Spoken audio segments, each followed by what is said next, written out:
Hello and welcome to the Nirvana Strength Practitioners Panel Podcast, where we explore the idea of human performance optimization. I'm Ian McLeod, the co-founder of Nirvana Strength, and on today's episode, we'll be joined by calisthenics expert, physiotherapist, Simon Atta. Is that how you pronounce your last name? Atta. Atta's fine. Atta? Yeah. Atta? Atta, yeah. Okay. Or as many of you might know him on Instagram as Sci Monster, and we'll maybe touch on how you got your nickname, which I think would be really cool. He is a world leader in bodyweight training. Starting gymnastics at an early age, he became passionate about mastering control of the body and immersed himself in the world of bodyweight strength training. So then expanding on his skill set with training in martial arts, circus, and breakdance. That's definitely a lot of stuff there. His movements and teachings reflect a mixture of knowledge from each of these disciplines. Attaining a Bachelor of Physiotherapy degree alongside personal training qualifications furthered his understanding of the body from an academic side and accelerated his training methods and skills. It's quite a long bio. Yeah. Sci Monster strives to open the door to bodyweight training for beginners and maximize results for advanced athletes by creating effective and systematic training programs backed by scientific evidence and personal experience.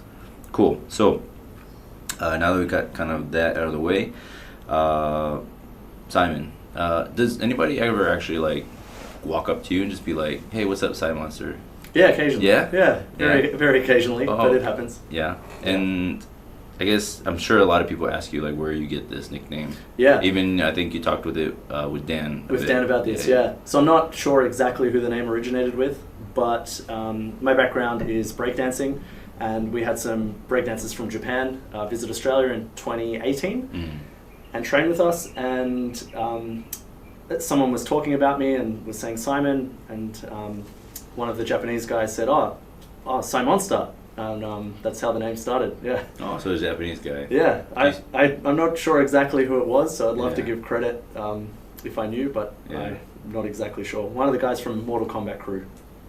The crew's called Mortal Kombat crew. Yeah. Oh, the breakdancing crew in Japan. So. How are they ranked? They're pretty good. They're very high level. Yeah. I remember think most people in the breaking community know who they are. Yeah, there was one I lived in Korea a long time ago, but one year they had the breakdancing like world championships there, and that was just like unreal, like watching these guys like compete. Yeah, it's amazing. Yeah, did you get to that point where you're competing at like the world stage? So I did compete mostly around Australia. Mm-hmm.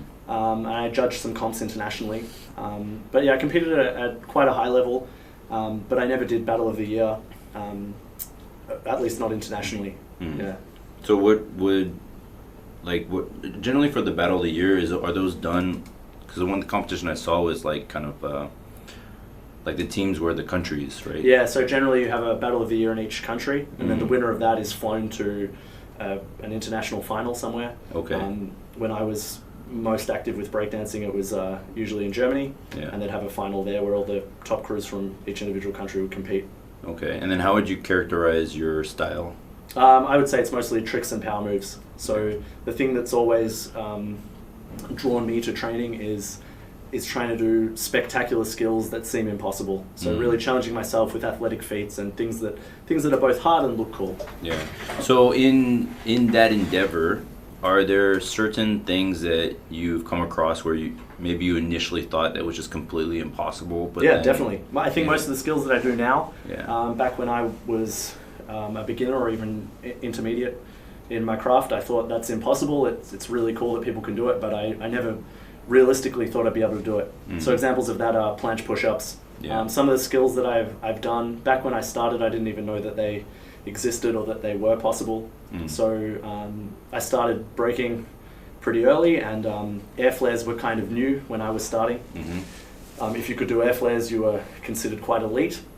And then maybe 6 or 7 years after that, we saw some people doing one-handed air flares, and that blew my mind, and I thought, wow, that's ridiculous that people can do that. You know, an air flare is I thought an air flare was the pinnacle of human ability, and now people are doing it on one hand.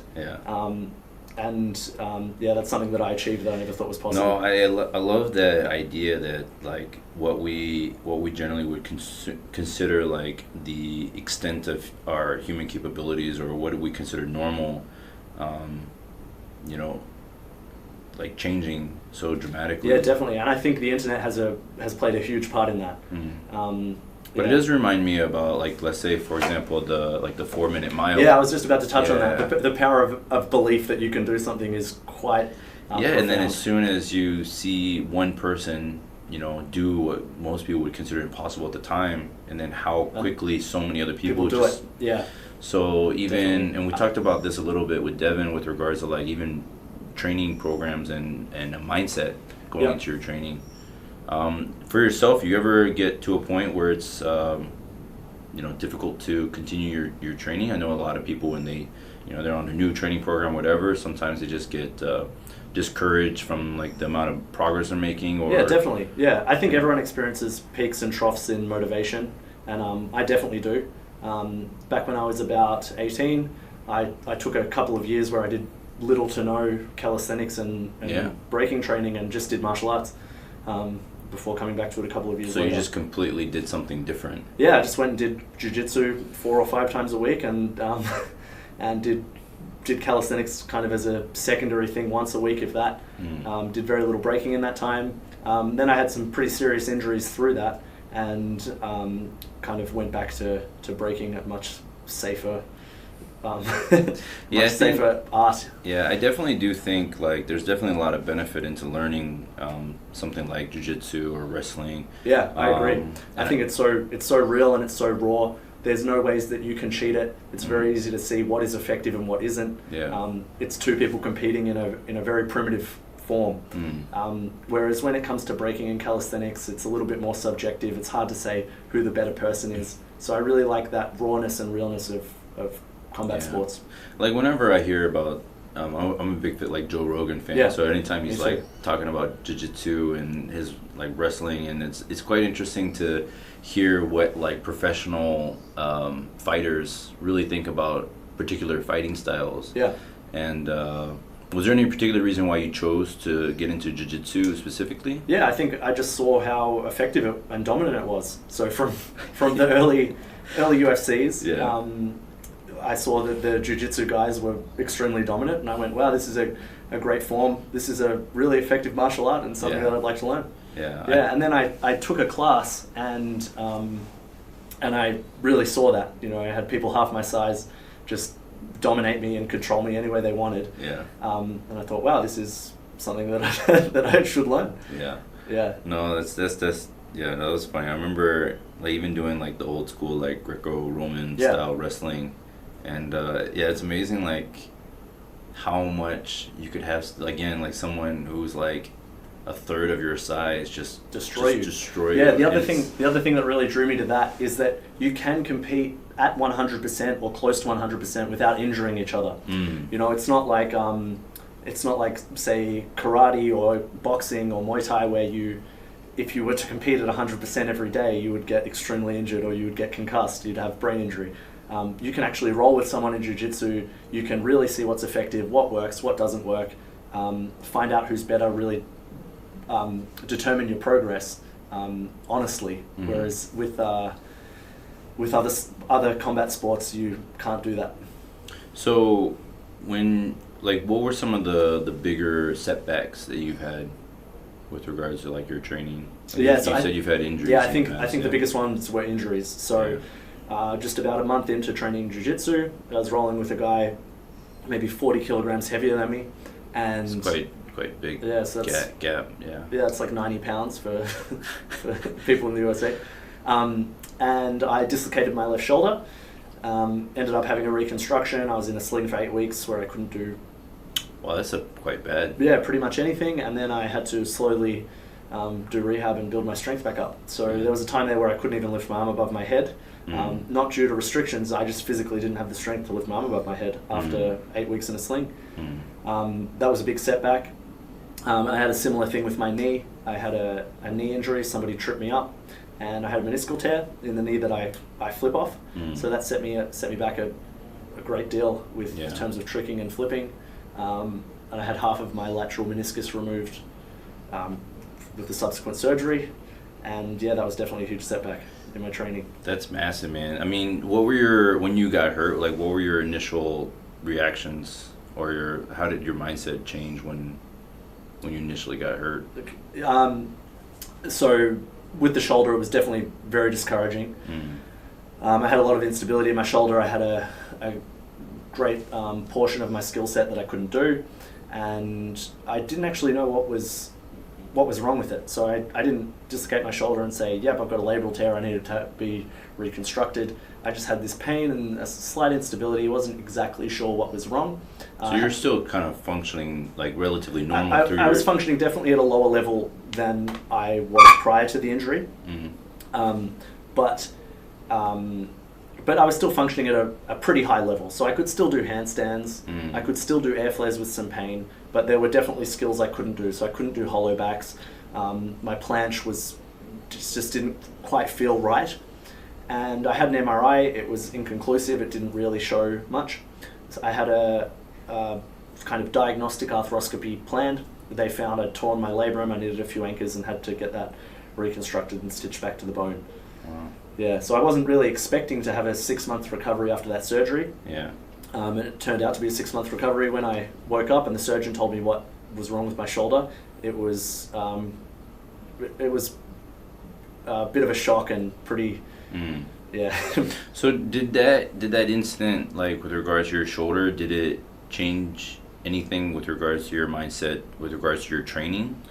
Yeah, it did. It definitely made me a lot more conservative in my training. So before that, I kind of had this, like, I'm indestructible, I can do anything. I think we all kind of do. Yeah, definitely. As young men, we definitely have that mindset.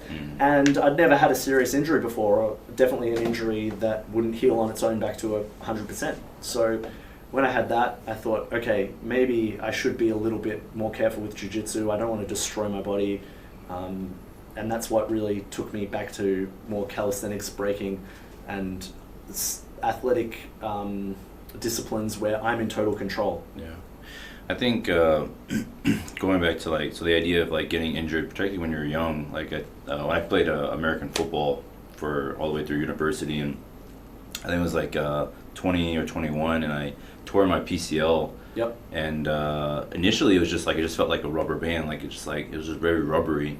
And as soon as I found out, like essentially it was like either get surgery or do like, I think I did less than a month of rehab, and then I got a sports brace put on, and then I just played the whole season with a sports brace.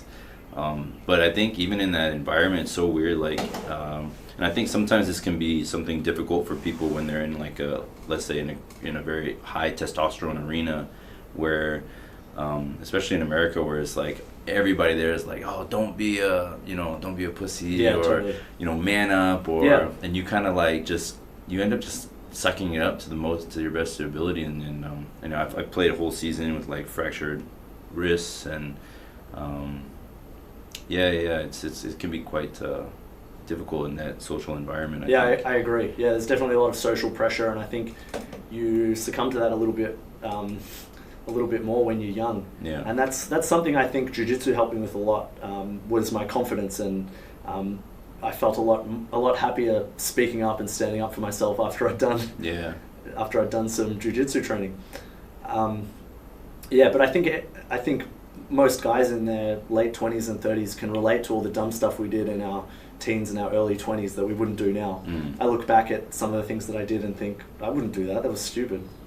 So do you ever feel like you're somewhat pressured with regards to like when you're doing it, like if you ever doing a workshop or a seminar or performance, right, where maybe even more performance related, but where you need to perform and maybe you don't feel the best, like how do you decide like to what extent you'll be able to? I used to feel that pressure a lot. Now I don't feel that so much, because I've noticed that generally when you're performing or doing a show, you're performing to the general public. You're not performing to fellow athletes who do calisthenics or breakdancing or hand balancing. And to a lot of people, they can't see a great deal of difference between doing a skill that takes 10 years to attain or doing a skill that takes a few years to attain. So my favorite example of this is a head spin. A head spin is a relatively simple and easy skill to achieve, but it's really impressive, and the general public love that. Whereas you take a skill like air flares, it's also a very impressive skill, but people don't realize that it's much harder to learn than a head spin. So if I have to choose between the two, I usually go with the easier skill, which has more of an impact, which is the head spin. Yeah. So now I found that in performing, I can really adjust my performance to how I'm feeling on the day. Yeah. Do things that that's smart, man. Yeah. I mean, and also even having the awareness that what would be impressive for you doesn't necessarily mean that you have to do those movements to impress other people. Exactly, And I think if you're performing at the true edge of your ability, or you do a skill that's not consistent, and as a result you sacrifice your form a little bit, or you crash and you fall short of achieving it, that is a lot worse than if you did a skill that you could do comfortably, very clean and with great technique. People love that. Yeah. Another great example is the elbow lever. If you do an elbow lever and people think, wow, that's incredible. Yeah. And then you look at somebody do a full planche and they say, that's cool, but the other person did it on one hand and looked relaxed throughout. You know? But there's a great disparity in difficulty between those two skills. No, that's very interesting, and I think, and this is like what I love about talking with like just in any arena, like high level practitioners, because there are so many things that we won't, if we're not highly interested in, like we won't necessarily be able to tell the difference. Like I could look at a break dancer and be more of a normal person where like they could do almost anything and I'll be like, wow, that's amazing. And then you look at the same person and just think it's, average by international standards. It becomes a little bit more esoteric when you get deep into a discipline.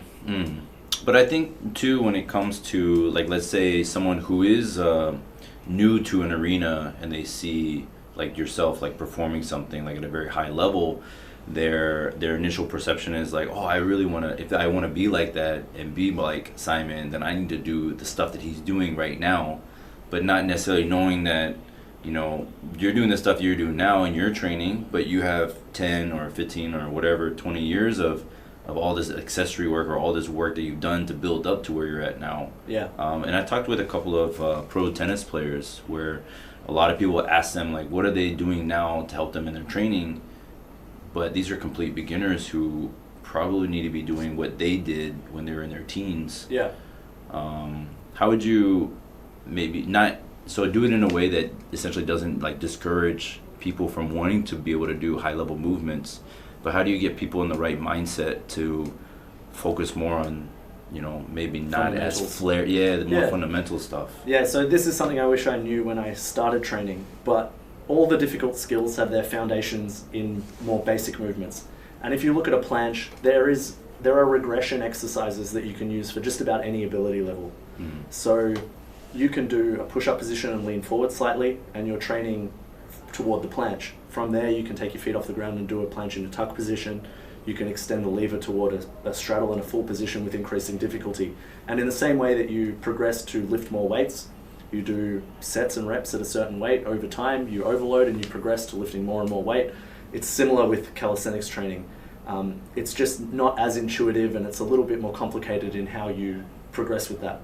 So I think for beginners, I think if you are training at a difficulty level which is challenging for you but still achievable, you will make progress.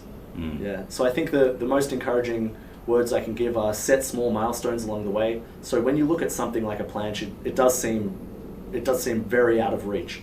And if you were to just work towards achieving a full planche with no milestones to achieve along the way, it's very easy to become demotivated and discouraged and to give up. Yeah. Whereas if you set small milestones to tick off along the way, it's a great way to track progress, to keep you encouraged and keep you motivated as you work towards that. So for example, you can do a push-up, lean forward 3 inches for 5 seconds. You might increase that to 10 seconds, 15 seconds.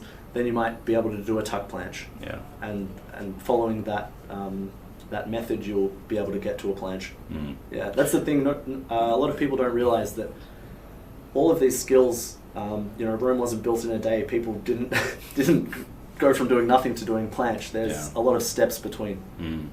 So you're here in Bali, and we're going to do this training camp coming up soon. But with regards to like your own training, and your lifestyle, because you tend to travel quite a bit for your performances and other workshops and such, how do you maintain some semblance of like regular like structure? Yeah, structure. Yeah. So I follow a somewhat flexible training program, depending on my goals at the time. Yeah. And I just try to stay consistent with that. The great thing about the disciplines that I do and the skills that I work towards is you need very little equipment. So if I'm stuck in a hotel room, I can still do a very effective training session. I can do handstand push-ups. I can work on some hand balancing. If I have a simple pull-up bar, I can do front lever work and one-arm pull-up work, and still get a really good workout in.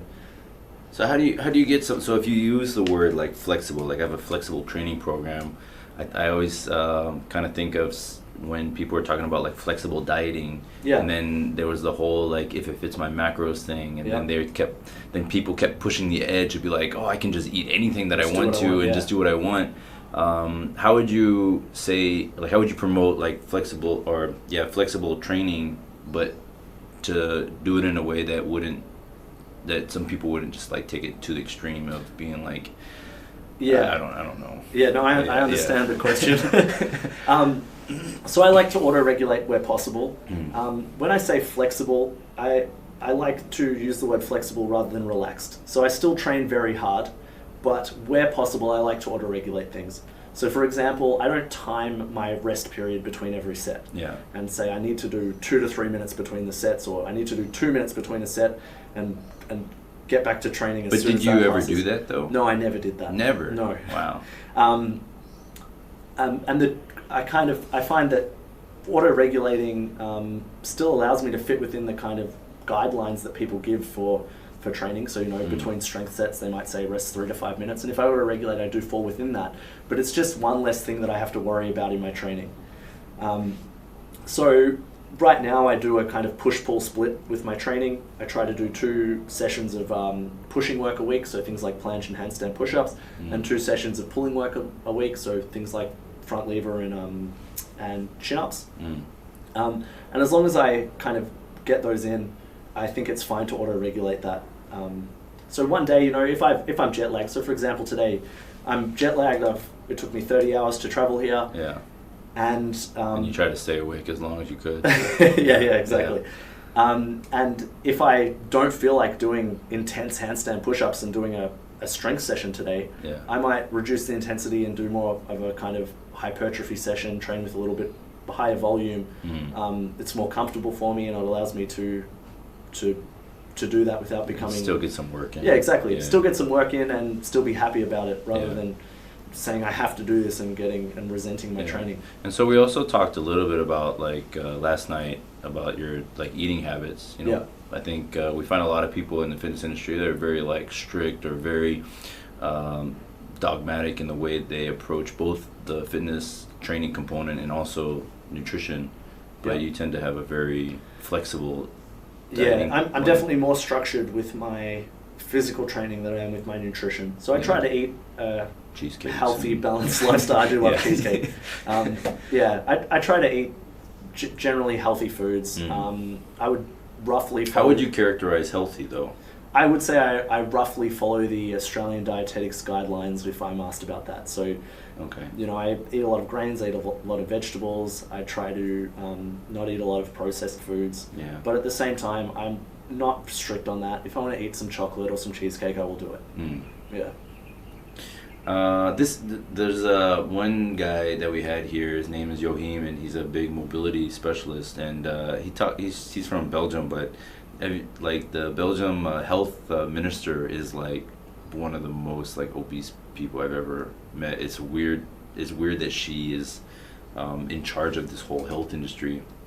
But so the point that I'm trying to bring up is that there tends to be a lot of people now, like in the health and fitness wellness industry, that don't really live up to the part of like their lifestyle is not in any way, shape, or form like you would think this is like a healthy person. But they're in charge of this entire health industry, right? Like for her, she's the face of health in Belgium. Do you see a lot of stuff nowadays, like in like social media, and a lot of people that claim to be part of health and wellness, but you feel like maybe they're not promoting the right things? Yes, I think there's I think the big thing with that is you see a lot of fads, and you see a lot of people who have black and white thinking. You can't eat any carbs, but you need carbs for energy.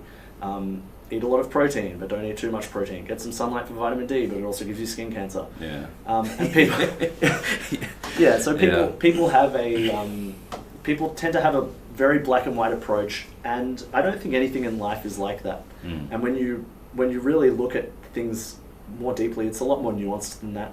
So I'd be very, I would just have a lot of skepticism when you see a really black and white approach to something. Yeah. Yeah.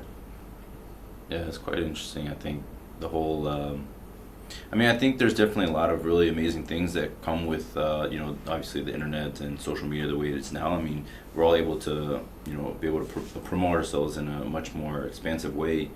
I think, but I think the stuff that you put out, it's very informative. And I think, of course, seeing the amazing things, again, part of seeing your amazing feats of physical strength and abilities, might be able to encourage someone who thinks of the impossible, and maybe they'll eventually do what you do, or who knows, maybe in the future they'll be able to do more than what we can currently do. One thing with regards to setting the proper environment or culture, right? So have you ever been in an environment where it wasn't conducive to the lifestyle you wanted to live, and was it difficult to get out of that? I have been in environments which I don't think are too conducive to my goals. I've trained with a lot of people who had very dogmatic ways of thinking, and especially when I was young, I had people say, rest no more than 30 seconds between sets. It's what you need to get an optimal hormonal environment to build muscle. Yeah. And it seems that's very specific. Yeah, and and that was something I was told when I was 15 or 16. I didn't know very much about exercise principles, and I just thought that doesn't really make sense. If I rest 30 seconds between sets, my second, third, fourth sets are not very effective, and the quality of those sets is diminished a lot. And then as I learned more and more, now we know that that's not true, and that's not really most conducive to strength and size. I always like to question things, and I think as I got older, I built more confidence to say, well, I don't think that's justified. Can you show me why I should do that? Can you give me some rationale behind it? Still have an open mind, but not just accept everything that I'm told by other people. No, but I think that's a good approach to learning in general, right? Is that, there's just so many question things. Yeah, definitely. And I think as a leader in the industry, and I think any high level coach, right? Even encouraging students to actually question what they are being taught, and creating an environment where they're able to because there's definitely some high level coaches that's don't question anything that I'm saying. Exactly. Yeah. And I think that too is a big red flag. Definitely a red flag. Yeah. Is there anybody now you think, or besides yourself, very influential leaders in calisthenics? I think there's a lot of great people in calisthenics. Yeah. I think Daniel's great, who's at the workshop. I think these guys from Calisthenics Movement are great. There's definitely some good people online. I really like Mikhail. Mikhail Balancing is his Instagram handle. He puts out really great information and challenges dogmatic teachings in terms of hand balancing.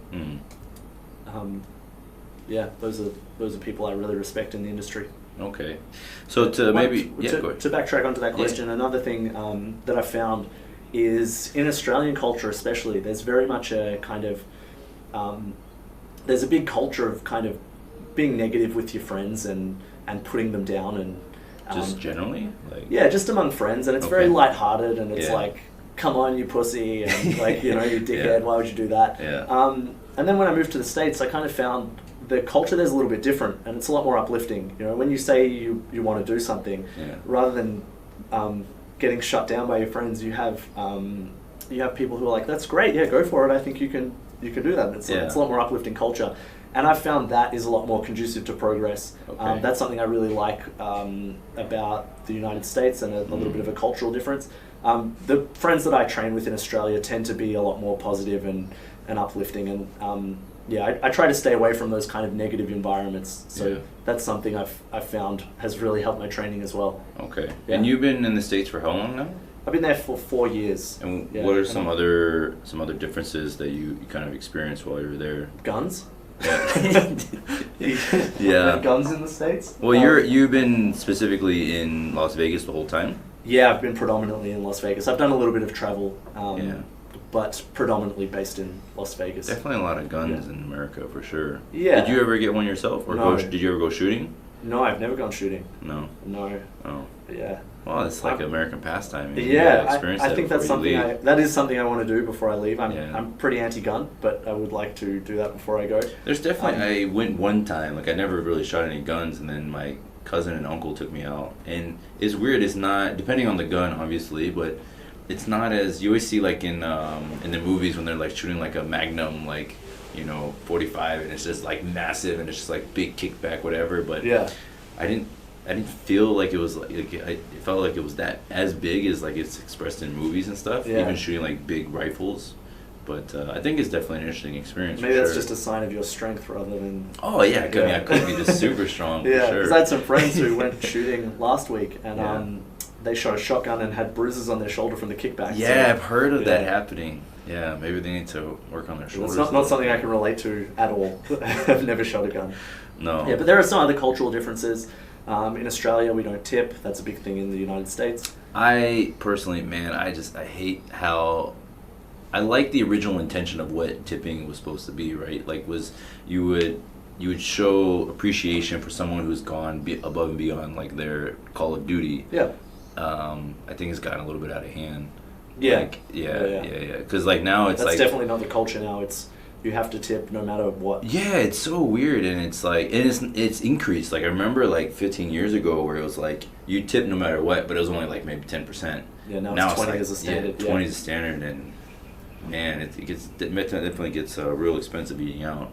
Yeah. Yeah. So tipping and guns. Yeah, tipping and guns is the big one. Healthcare, education. Yeah, we love our pills. You do love your pills. We love our pills. Yeah. Yeah, I think that's the the pharmaceutical ads. I think about advertisements, and I think of most those countries you can go to. I do feel like if you go to any particular country and you look at the commercials of any of that country, you can kind of get a good sense of like what are some of the things that are not necessarily like valued, but there's a high level of commercialism within that particular industry, right? So like in America, you see like pharmaceuticals, you see obviously like beer commercials, you see a lot of sports, and auto loans, I see a lot of loans. Well, that's another cultural difference. I don't know if this is Vegas or a United States thing, but you see signs everywhere you drive. Did you get a parking ticket? Hire this attorney. Oh, the attorney stuff now. I think that kind of made an explosion after the McDonald's, the lady who got burnt by McDonald's coffee. You ever heard of this? No, I haven't. So, but that's one more cultural difference I'll add, is I think people in the United States tend to sue each other a lot more than in Australia. So the story of like why there's like now on the coffee cups on the plastic lid there's like caution hot. Yeah. There never used to be that. It's coffee. Yeah, I know. But so there was no like warning on the lid. So she spilled the coffee on herself, and she like sued McDonald's because she burnt herself. She burnt herself. She didn't know it was hot, or it was too hot. And so she won, right? And so then that was the start of like just this massive culture of just suing everybody for something that got hurt. Yeah, like I stories. cut myself shaving. You didn't say it was sharp. Right, and there was like people like burglars like breaking somebody's house and breaking their leg because they tripped over a toy, and then suing the people of the ownership of the house because they got hurt, like stuff like that. And it's just, I don't. It's crazy, that culture.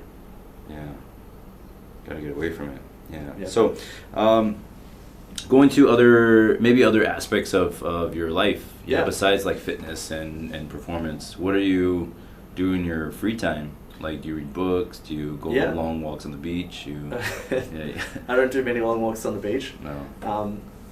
But I do like books. I like reading, especially non-fiction books.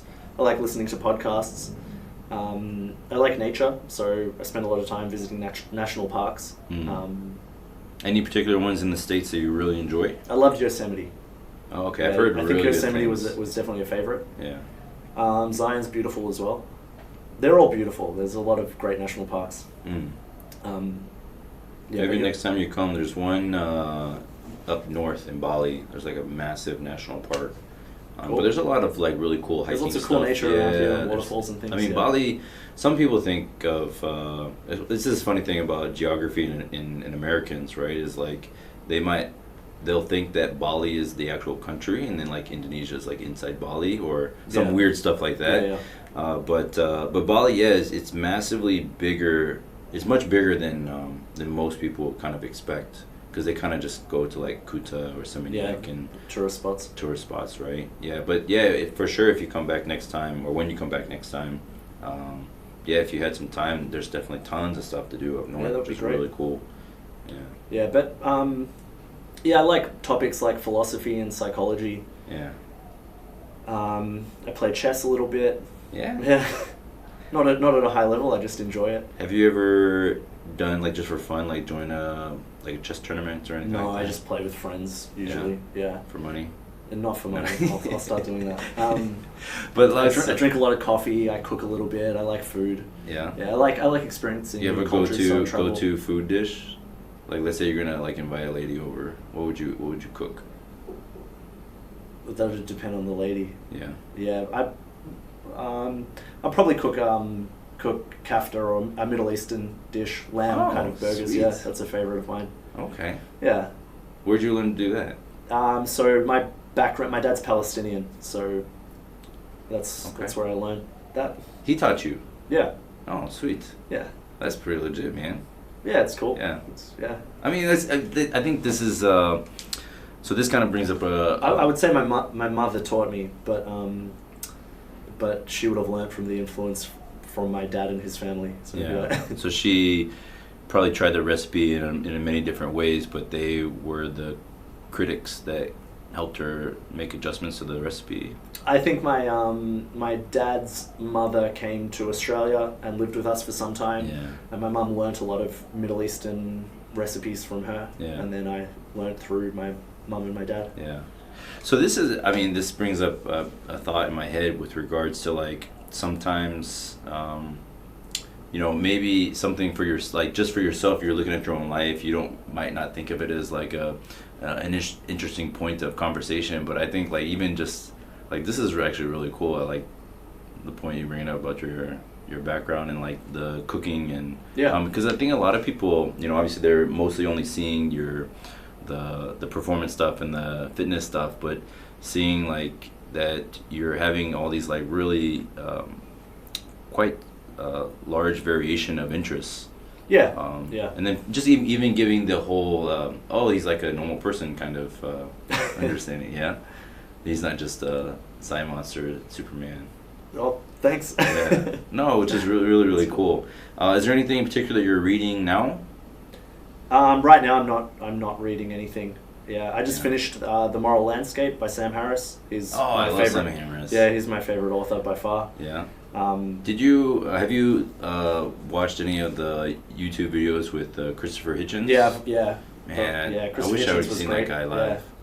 Yeah, he's great. I wish he was still alive. It would be great. Yeah, but I really like Sam Harris's kind of clarity of thought and his rationale for everything. You kind of look a little bit like Sam Harris, I think. Oh, thanks. Yeah. Like Ben Stiller. Do you get Ben Stiller much? No, I never get that. I know Sam Harris gets Ben Stiller a lot. Oh, does he? Yeah. Oh, okay. They look the same. Dude, I have to take a look at that. Yeah, you'll have again. To. Yeah. Yeah, but I like Christopher Hitchens as well. That kind of circle. Yeah. Do you have many conversations in philosophy and religion with people you meet? Yeah, a lot. Yeah. Yeah. Do you have conversations about religion in America though?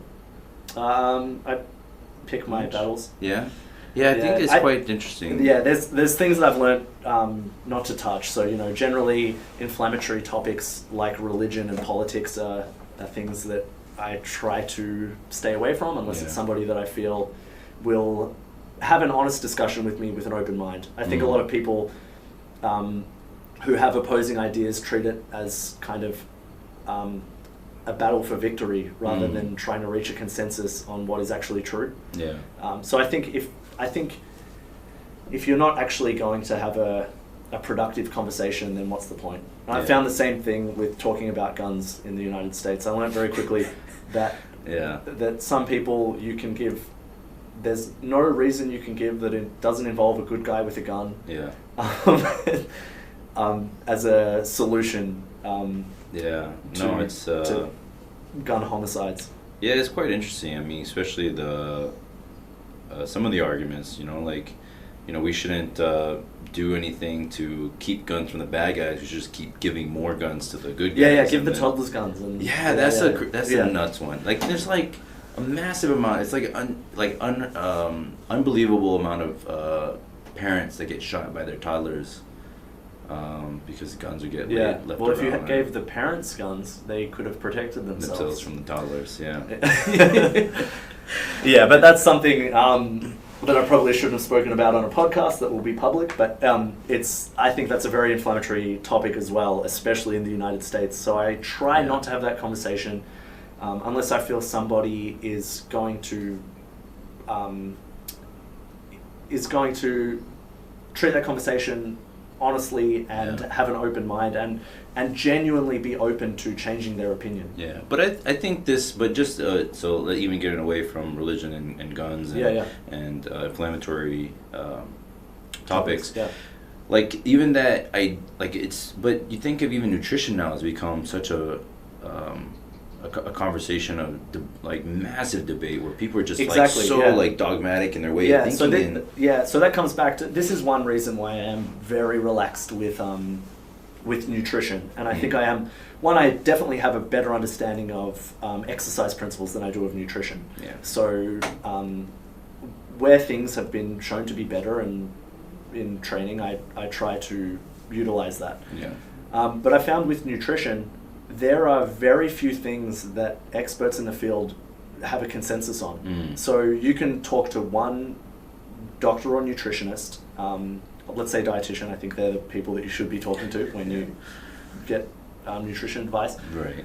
But you can speak to different nutritionists who will tell you two different things, different dietitians who will tell you two different things about what you should be doing. And I found a lot of the people I really respect, a lot of the dietitians I really respect, do have a very laid-back approach to eating. And you do a lot of intuitive eating, and I think that's great. And it's very sustainable.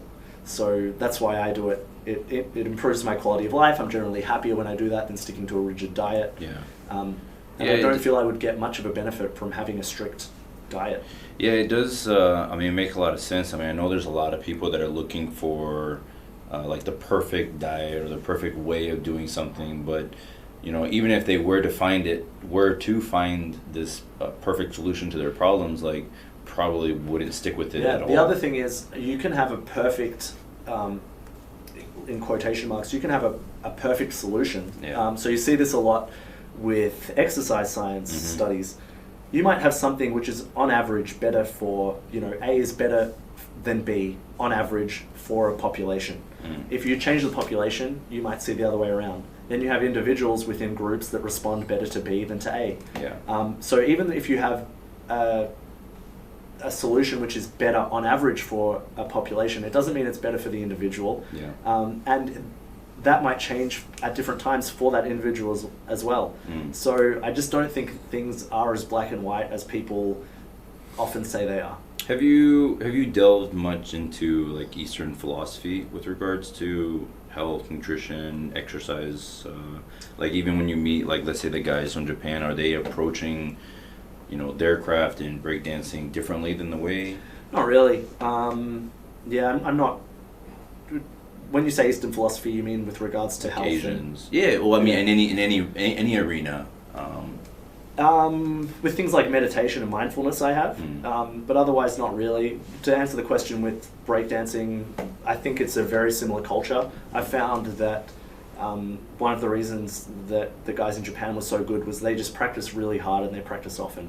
It's a high quality of practice and they do it a lot, and that's why they have. Yeah, the I tend results. to find like when I was in Korea, a lot of Koreans, they'll generally like when they choose something to do, they just go ham. They go, like they just put all their energy and it's awesome. into it. Yeah, I found that in China as well. I taught a workshop in China earlier this year, and I was just blown away at the level that some of the people there had. And I think I remember seeing a couple of those videos where they look like totally just normal people, and they're just like and they're insane. Yeah. And I was thinking, how have I not heard of you? You're incredible. How long have you been training? And they're like, 3 years. You've achieved in 3 years what took me 20. Yeah. So, but I think at the end of the day, that the reason you see that is because they work really hard and they're consistent, and as a result, they get the results. Cool, man. No, that's definitely quite interesting. I think I've been trying to get a little bit more studying into like just generally Eastern philosophy, and there's one. I talked with a few people who are into like qigong and more Eastern alternative medicine that we'll call it, but there tends to be a lot of things that are, especially now in Western philosophy, that tends to be very similar or almost this exact same thing, but it tends to be just an issue with linguistical semantics. Yeah. So even like the idea of flow, right, where I think a lot of people in America or in Western culture would think of it as kind of a relatively new phenomenon, but I mean a lot of extreme athletes get this sense of flow where they're not even thinking, they're just like doing. In your performances, do you hit this kind of level of flow where you don't even think about what comes next? You just kind of like doing things in a split second, or? No, not really. No. No. I find that sometimes, especially with power moves, people have often asked me, so you just did a 20 move combo, how did you know what move was going to come next? And generally I have the first few moves of the set planned out. They're generally the hardest moves that I'll place at the start, and then after that I'm just doing combinations that I know. So there's not much thought to it then. I guess you could say that's flow, but not really sure. Would you ever have you ever in the middle of a performance changed your routine while it's going on? Like just because you felt like you just like while you're performing, like, wow, I felt really good, I'm just gonna do this, and you just did it. Not from memory, not in a split second. Definitely had days where I went prior to the performance, I feel really good, I'll do a harder variation today. And I've had days where I felt really bad and I thought I'll do something really easy, but I can't think of a split second change that I've done. So you obviously are performing and practicing and training things at a much higher level than I would say your average person. What would you consider or deem essentially impossible now that you would hope to possibly achieve? Do you have a mana? No, I don't have a mana. That's a long and lonely road, and I don't think I have the mobility for it. It's definitely not a goal of mine, and I don't think it's something I will achieve in my lifetime. I don't have a desire to practice it. Are you talking about as a general population or for myself? For yourself. So a few things that I've been working on lately are increasing my pulling strength. So my background has been breakdancing, and most of the strength that is conducive to that is pushing strength. So for the last 15 years, I've done predominantly pushing, like handstand push-ups and planche, and that's definitely where I excel. My weakness, or one of my weaknesses, is pulling strength. So things like front lever and one-arm chin-ups. So those are things I would like to improve. I'd like to have some solid front lever pull-ups and a solid one-arm chin-up or pull-up on each arm for reps. Another thing that I think is realistic and something that I should work to improve is my hand balancing.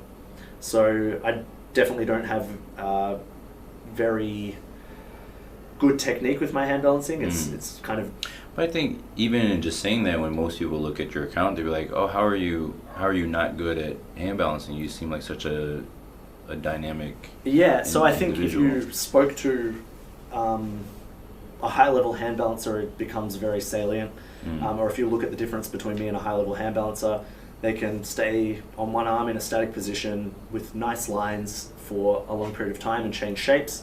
Kind of limited to a straddle, my arms bent. That's my position of comfort. That's what I've trained for years. So I would like to refine that a little bit and be able to do some, a straight body, full position with good technique. I think that's something that's achievable and something I should work towards. Yeah, I think that's quite interesting. Like, I think though you have, this kind of more than, I would say, the average person with regards to like being more intuitive with how you train, but also, even having conversations with you, like you think of what you're doing, even though it's, it seems intuitive, like you think of things on a very detailed level, which I think is that's one of the biggest the most common things that I see among all the individuals that we've had come on the podcast, whatever their field is. So like the flair bartenders, when they're talking about mixology, and one guy I met at a competition, he's based in Poland, and he was talking about how there's like over 1,000 different vodkas in Poland, and every single vodka has a completely different taste. And like me as an average maybe consumer of liquor, like there's no way I would be able to tell the difference. Yeah, me too. So do you also drink alcohol? I do drink alcohol. Yeah. Anything in particular? Drink? I guess an American would ask if you drink Foster's. If I drink Foster's, no. That's a big misconception. Or we talked about the bloomin' onion thing, right? Yeah, that's a big misconception. I don't think anyone in Australia drinks Foster's. Is it not? It's not popular at all. I don't think I don't even know if it's in Australia or if we just export it. Oh, it's not there at all? I'm not sure. That I wouldn't know. I've never been to Australia. Or if it is there, it's definitely very rare. Yeah. Yeah. I don't drink Foster's. Oh, okay. Yeah, my favourite beer in Australia is Little Creatures Pale Ale. Is that a microbrew? Yeah, it's a little brewery in Melbourne. Okay. Yeah. They do a different, I guess a whole different line of beers, huh? In Australia? Or that company? I'm not sure. Or is it just that one? Not too sure. I just drink the pale ale. You just drink pale ale? Yeah. I'm not a big consumer of beer. I'm definitely not like a beer enthusiast. Yeah. But yeah, I like to have a social drink from time to time. This reminds me of so one of our coaches who teaches Olympic weightlifting, and he's a former national team coach or national athlete from China. Yep. And he's the current Singapore national team coach. But whenever we train with him and we go out to dinner, he's originally from China, and like he just drinks massive amounts of beer, and it's hilarious. And then he'll always just be like, "You gotta drink more beer. It's gonna give you power." He's like half joking, obviously, But I remember my business partner, he went to like a 2-week training camp in China for Olympic weightlifting. He'd just be like, every night they're just drinking massive amounts of beer, and he couldn't understand the idea or the thought process behind it. But the studying or training in China I think is quite interesting, because there's just so much stuff that happens in Eastern practice that's not put into like textbooks or in videos where you just like can easily access them.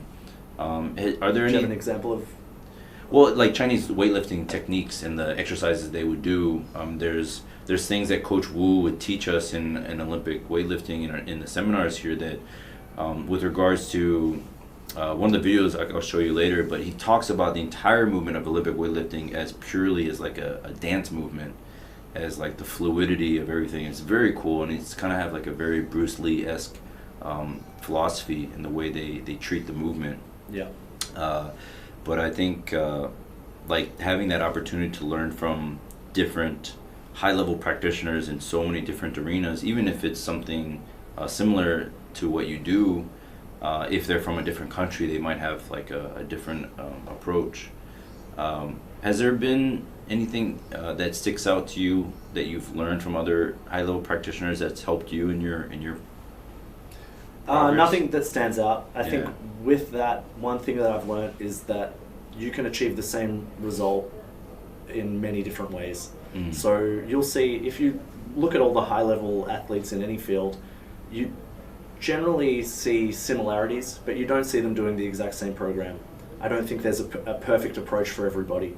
And it just goes to show you that things aren't as black and white as they're often, coming back to that point, right, as is often said, and that you can do something many different ways and get the same result. You can program many different ways, you can practice many different ways. So I would think that maybe some people would hear that, and they would hear that it doesn't matter who you choose as a coach. So But I think it matters if who you someone, choose as a coach, yeah. So if someone was wanting to decide like who they would decide or what kind of program would they want to choose, how would they go about choosing a coach or a program? Maybe having some general guidelines that they can follow with regards to their vetting process. What would you say to someone like that? So I think you should have some. So being a good practitioner doesn't make you a good coach. And being a good coach, to be a good coach, you don't necessarily have to be a good practitioner. I find it usually helps if you find somebody who can do both because they've experienced it. They can empathize with you a little bit better. I would find somebody who has produced good students and who has good rationale, who's happy to have questions and answer questions, who welcomes questions. I think the thing I would stay away from is somebody who is very dogmatic in their thinking, who doesn't want you to ask questions. That's a huge red flag, as we mentioned earlier.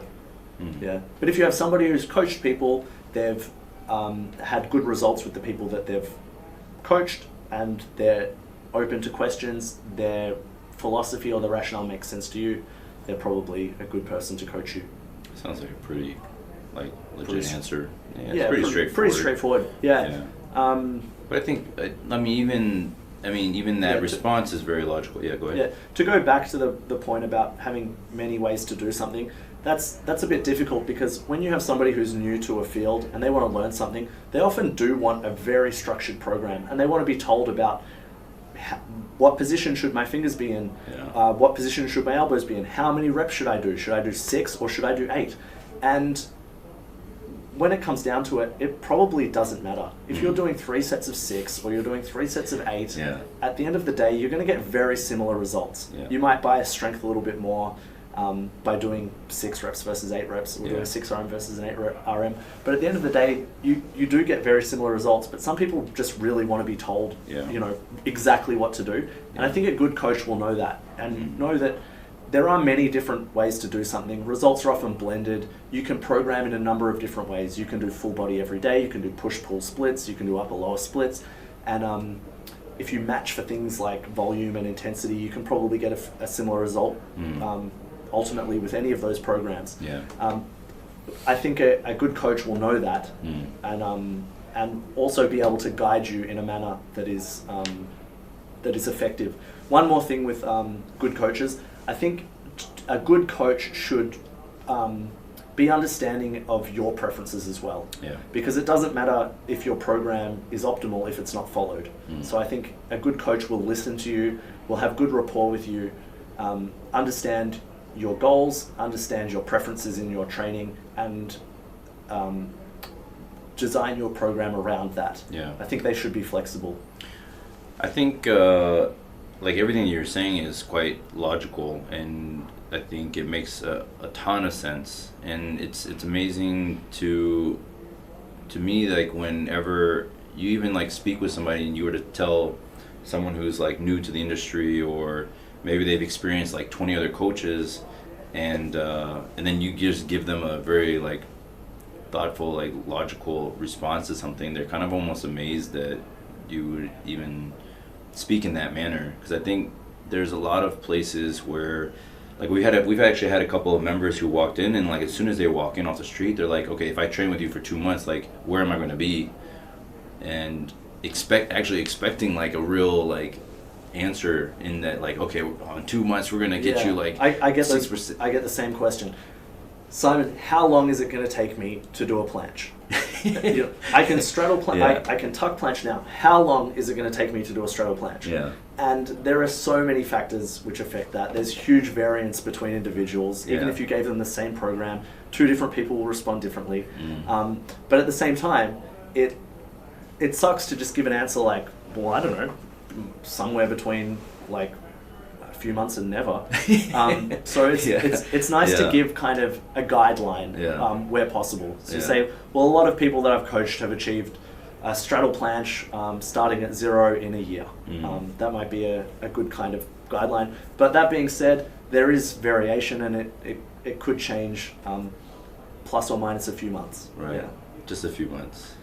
It could change a great deal, but But just to show you, it's not that simple. This is a good starting point. I think that's and I think another thing that's like very important for like good coaches is to, even if you go through the initial like assessment process and you find a good starting point, you set really good goals, but you know, ideally through that process, like you're continuing the assessment process, you're continuing the like adjusting the program to fit how maybe someone is progressing much faster than you originally thought. Yeah. So you would need to make adjustments to the program. Yeah, that's one thing I've definitely learned over time, is that somebody's performance does not always reflect their work ethic. You know, you can coach one person who does everything by the book, works really hard, and they just don't respond as well as another person. So yeah, there is huge variation between individuals, even with the same program. Yeah, I think though it can be very simple, it also can be extremely complicated. And I think that's maybe especially if you're not if you're relatively new to the industry or new to calisthenics, like that can be a very kind of frustrating definitely thing. Yeah, as we said before, beginners want something, you know, some people just want to have everything laid out. I need rest time between sets. I need to know how many reps. Yeah. And then some people can take a lot more of a relaxed approach. Yeah. Is there any particular type of student that you generally accept for like longer training, one-to-one coaching and stuff? Or I think if somebody genuinely has an interest to learn and progress, I'm happy to accept them. Yeah. Cool. But there's no, I like to coach everybody. I'm happy to coach beginners. I'm happy to coach advanced athletes. I'm happy to coach intermediates. It's just somebody who values my outlook on training and my advice, and who genuinely wants to learn and will work hard. That's my favorite type of.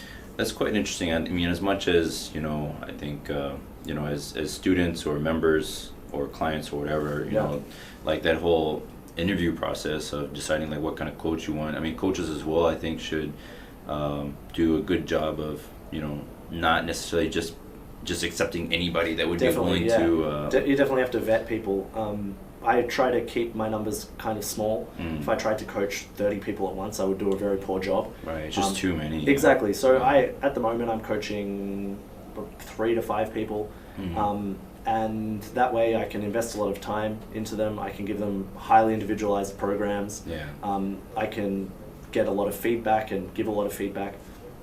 I think the thing which really makes me want to take somebody on as a client or want to coach somebody is if they're clear on their goals, they know what they want, and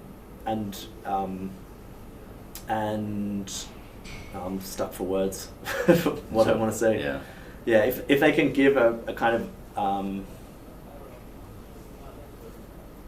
an elaborate rationale for why they want me to coach them, that's a good answer. I like that. Yeah, that was one thing I like. 'Cause I taught English in Korea, you know, as like a second language for like 10 years. And even teaching at university level, you know, for 8, one thing I noticed, like having a lot of these conversations, like let's say with yourself and Daniel and Devin, is that my English has gotten horrible because I spend so much time like. I wish I could say that because I don't speak a second language, so this is just fatigue and jet lag and not speaking English very together. Well. Yeah. Cool, man. It's been really great to have you on. Where would everybody find you? Like, where's the best place to reach you? So my website is simonsterstrength.com. I have the same handle on Instagram and YouTube. So if you want to find training programs or tutorials, YouTube and my website are probably the best places to go. For more concise tips, you can visit my Instagram. Yeah. And this came back to my my thought process, but with regards to doing like personal training with your clients and stuff, have you noticed, or what's been the most difficult with regards to having clients one-to-one in a physical setting versus like dealing with clients on like online based and just going through videos or, you know, more distance learning based? Yeah, it's obviously easier to give feedback in a timely manner when it's one-to-one. Whereas when you're doing online coaching, you need to have somebody, you know, record themselves doing an exercise, send it to you, and then you can give feedback. So it's a lot less timely. But other than that, I don't find that there are too many obstacles. If you communicate effectively, I think you can achieve similar results with online coaching or in-person coaching. So yeah, that being said, coming back to your question about who I like to take on, if somebody can give me a comprehensive reason for why they want me to coach them, they have clear goals, they know what they want in mind, it makes it a lot easier for me, and it makes me a lot happier to take them on as a client. And you would obviously you wouldn't necessarily want someone where you had to like chase them down to get videos so you can... No, exactly. So the people who are enthusiastic, and each week they send me a video and they say, Simon, I'd appreciate your feedback on this. They're great. They're the people that I love to coach. The people who genuinely want to learn are the people who I like to coach. Yeah, I think that was so it's like the classes that I would teach at the university, they were definitely some students that they were just in the classroom because it was a mandatory class. Exactly. Yeah, I've had that as well. I've had clients that I coach who each week I say, send me a video of your training for the week, and I'll provide feedback. Fill out your training spreadsheet and provide me feedback with the exercises. And I have some clients who do that very diligently, and I have some who forget, and I would much prefer somebody to actually send me comprehensive feedback and say, Simon, I didn't like something, or this week went well, and send me the exercises, because it will help them progress more. Yeah. No, I think if I have somebody who doesn't utilize that, I'm like, why did you hire me? Well, I think it's kind of interesting too, like even even having like an open door policy, and then nobody even taking advantage of it. Like if you had sessions where also, like for me at the university, like I could have like 4 hours every day where you can come and ask any questions that you would want to ask, and like there'd be some semesters where like not a single student would even come and ask questions. It's like, well, they either must be all like super smart and know everything, which probably highly unlikely, or two, they just not generally well, maybe their interest is just not at the point where they wanted to take the... I definitely welcome questions and appreciate questions when I get them from clients or students. It shows a genuine interest to learn. Yeah. Has there ever been any questions that you just felt like were just not smart questions? Yes. Definitely. Yeah. I think that I like to be charitable with people when they ask a question. So, I think... how long is it going to take me to get something is a fair question. It's not absolutely stupid. It's just something I can't give a concise, exact answer to. So questions like that, I definitely, I don't prefer them, but I think they're fine. Yeah. Okay. Yeah. All right, man. Well, thank you again for having this quick chat. No problem. Dude, I'm super excited for this week. I think it's going to be an amazing time to conversate with all the high-level practitioners, coaches yourself, and then also just having everybody train together. I think it's going to be pretty full on, man. Yeah, looking forward to it. Great. So for everybody listening, thank you again for joining us on the Nirvana Strength Practitioners panel. This is Simon Atta, and we'll see you next time with the next one's going to be with Daniel Vadnell, so that one's going to be a nice one to tune into as well. But until next time, train hard.